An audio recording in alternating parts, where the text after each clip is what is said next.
ಅದಕ್ಕೆ ನಾನು ಹೇಳ್ತಿರೋದು, ಸಿದ್ಧಾರ್ಥ್ ಸರ್ ಹತ್ರ ಸುಶಾಂತ್ ಅವ್ರ ಹತ್ರ ಫಸ್ಟ್ ಮಾತಾಡಿ. ದುಡ್ಕಿ ನಾವೇನು ಮಾಡೋದ್ ಬೇಡ. ಅಲ್ಲ, ಹಾಗಂತ ಹಾಗೆ ಬಿಟ್ಬಿಡಕ್ಕಾಗತ್ತ ಅರ್ಚನಾ? ನಾನೆಲ್ಲಿ ಹೇಳ್ದೆ ಹಾಗೆ?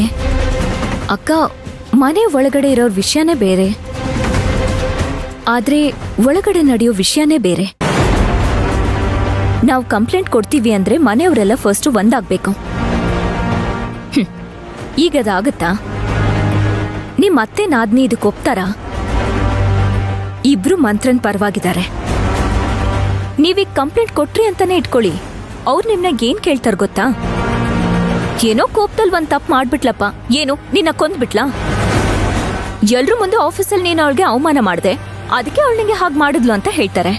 ಆಗ ಏನು ಉತ್ತರ ಕೊಡ್ತೀರಾ? ಸುಶಾಂತ್ ಬಂದು ಅವಳ ಪರವಾಗಿ ನಿಂತು ಒಂದ್ ಮಾತು ನನ್ನ ಕೇಳ್ಬೋದಾಗಿತ್ತಲ್ಲ ಅಂತ ನನ್ನ ಕೇಳೋದಿಲ್ವಾ? ಆಗ ನಾವ್ ಏನಂತ ಹೇಳಕ್ಕಾಗುತ್ತೆ? ಅವಳು ಮಾಡಿರೋದು ತಪ್ಪೇ ಆಗಿರ್ಬೋದು, ಅದನ್ನ ಕೂತು ಮಾತಾಡಿ ಖಂಡಿಸ್ಬೋದಾಗಿತ್ತು ಅಂತ ನನ್ನ ಸಿದ್ಧಾರ್ಥ್ ಅವ್ರು ಕೇಳಿದ್ರೆ ನಾನಾಗ ಏನು ಉತ್ತರ ಕೊಡ್ಲಿ ಅಕ್ಕ? ಅಕ್ಕ, ನಾನೀಗ ಹೇಳ್ತಿರೋದು ನಿಮ್ಗೇನಾದ್ರೂ ತಪ್ಪ ಅನ್ಸ್ತಿದ್ಯಾ? ಇವತ್ ಒಂದಿನ ಪೂರ್ತಿ ಯೋಚನೆ ಮಾಡಿ ಅಕ್ಕ. ನಾಳೆನು ನಿಮ್ ನಿರ್ಧಾರ ಇದೇ ಆಗಿತ್ತು ಅಂದ್ರೆ ಆಮೇಲೆ ಯೋಚನೆ ಮಾಡೋಣ. ಇಲ್ಲಮ್ಮ, ನೀನ್ ಮಾತಾಡೋದೆಲ್ಲ ಕೇಳ್ತಿದ್ರೆ ತಪ್ಪು ಅಂತ ಅನ್ಸ್ತಿದ್ಯಾ? ಇಲ್ಲ, ನಮ್ ಶಾಂತಿ ಮಾತಾಡ್ದಂಗ ಅನ್ನಿಸ್ತಿದೆ.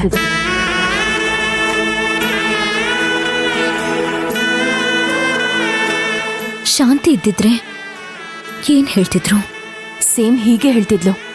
ಅಕ್ಕ, ದುಡುಕ್ಬೇಡಿ, ಸಮಾಧಾನವಾಗಿ ಯೋಚನೆ ಮಾಡಿ ನಿರ್ಧಾರ ತಗೊಳ್ಳಿ ಅಂತ ಹೇಳ್ತಿದ್ಲು. ಹಾಗೆ ಇದು ಸಾಧನ ಮತ್ತೆ ಮಂತ್ರ ಮಧ್ಯೆ ನಡೀತಾರೋ ವಿಚಾರ ಅಲ್ಲ, ಇದು ಶಾಂತಿ ನಿವಾಸಕ್ಕೆ ಸಂಬಂಧಪಟ್ಟಿರೋ ವಿಷಯ. ನಿನ್ನ ಪ್ರತಿಯೊಂದು ಮಾತು ಅವಳನ್ನ ನೆನಪಿಸ್ತಾ ಇದೆ. ಹಾಗೆ ನೀನು ಮಾತಾಡ್ತಿದ್ಯಮ್ಮ.